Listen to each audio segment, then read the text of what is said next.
Our lead story of the day is regarding Joe Biden's Department of Justice refusing to cooperate with Congress regarding the classified documents. As always, support the show by hitting that like and subscribe button, leaving us a short, sweet comment down below. If you don't know what to write something as simple as good morning or good afternoon. We got an awesome community here on the Bald Brad channel that would love to engage and interact with you, not only in the live chat, but again in the comment section below. Your help and support would be greatly appreciated. Well, folks, the Justice Department is refusing to cooperate with a congressional oversight investigation into Joe Biden's classified documents scandal, which is just lovely, right? Because you have these reporters showing up for the last month now, questioning the White House, meaning Karine Jean-Pierre and Joe Biden, on these classified documents. And who are they all being told to talk to? Oh, the White House counsel or the Department of Justice. And the Department of Justice is not giving anybody answers, not even the Oversight Committee from the House of Representatives. It's truly mind-blowing. But what's the background? What's going on with all this? Well, you got the chairman of the House Judiciary Committee, Jim Jordan, who's one of the last few good guys, sent the Justice Department a letter on January 13th requesting documents related to the scandal. Jordan announced his probe on January 13th, one day after Attorney General Merrick Garland, who needs to be ousted, the guy's terrible at his job, appointed former U.S. Attorney Robert Hur as special counsel to investigate Biden. Specifically, Jordan wants all documents and communications related to the investigation. He wants to know it all. He's doing a deep dive here for the American people. Well, it's unclear when the department first came to learn about the existence of these documents and whether it actively concealed this information from the public on the eve of the 2022 elections. I would like to point out this is the same question that was proposed by many reporters to Karine Jean-Pierre, and who did she refer them to? The White House counsel, Department of Justice, Jim Jordan, who has way more access to this stuff than any reporter ever would or could, doesn't even know what's going on with the same questions that were being asked, and now he's asking the DOJ, and they aren't giving him nothing. Well, it is also unclear what interactions, if any, the department had with the Biden administration or President Biden himself or his representatives about his mishandling of classified material. The department's actions here appear to depart from how it acted in similar circumstances, which just, again, shows, I know I'm repeating myself in some way, shape, or form, but it just shows the blackout that's going on with not just the Department of Justice, the White House counsel, but also the White House itself in terms of being sealed tight on what the heck is going on here. And you might be asking yourself, well, Jim Jordan said all this stuff to the Department of Justice. How did they respond? Well, in a letter on Monday, Attorney General Carlos Felipe Duarte told Jordan the DOJ will not hand over any of the requested materials for congressional oversight. Let that sink in. He's just plain out saying, nope, not going to do it. Oh, you have a right to this material? No, not by us, you don't. Quote, disclosures to Congress about active investigations risk jeopardizing those investigations and creating the appearance that Congress may be exerting improper political pressure or attempted to influence department decisions in certain cases. What the hell? What?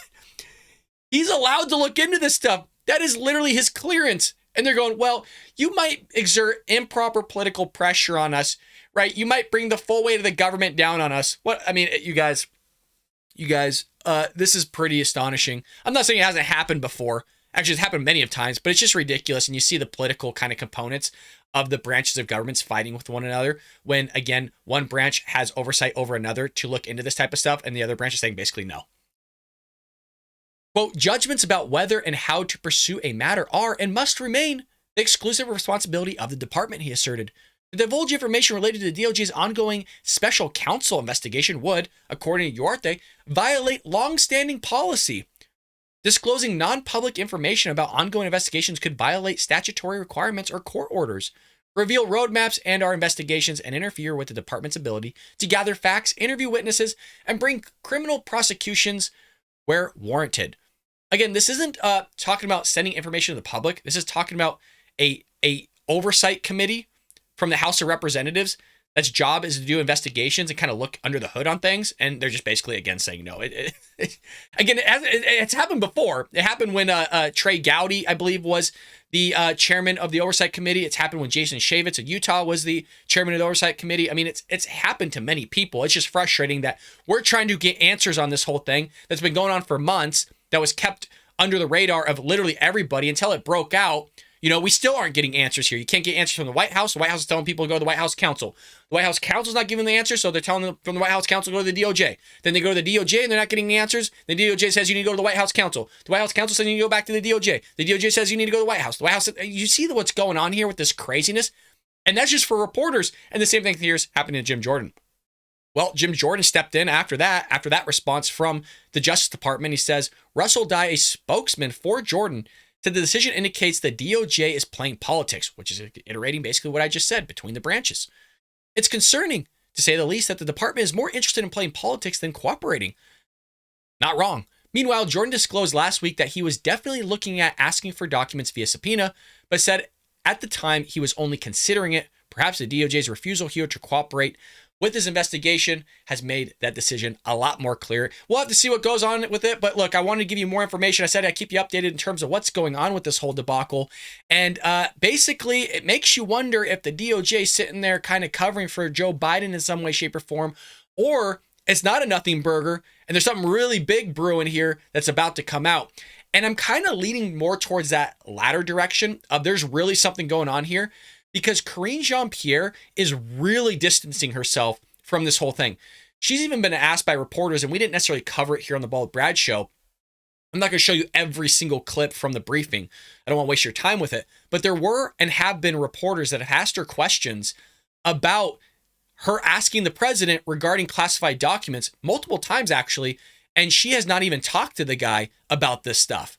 So why would you not do that when you're the mouthpiece of the leader of the free world to elaborate on what his thoughts are or what's going on or what he might be thinking? And she's not even talking to him about it because I feel like she knows what's going on in terms of how dirty this guy is and his family and what might come out of it. And she doesn't want to be connected to it because she don't want to go to jail either. Let me know what you think about that theory, folks. I think it's concrete in some way, shape, or form. We're watching a lot of Dan Bongino as well. Him kind of connecting the pieces to all this. There could be something big there, folks. But like I said, leave us a comment below. Let me know what you think about that one. I hope you enjoyed that clip from the Bald Brad Show. If you did, make sure to hit that subscribe button so you can stay up to date on all our future content.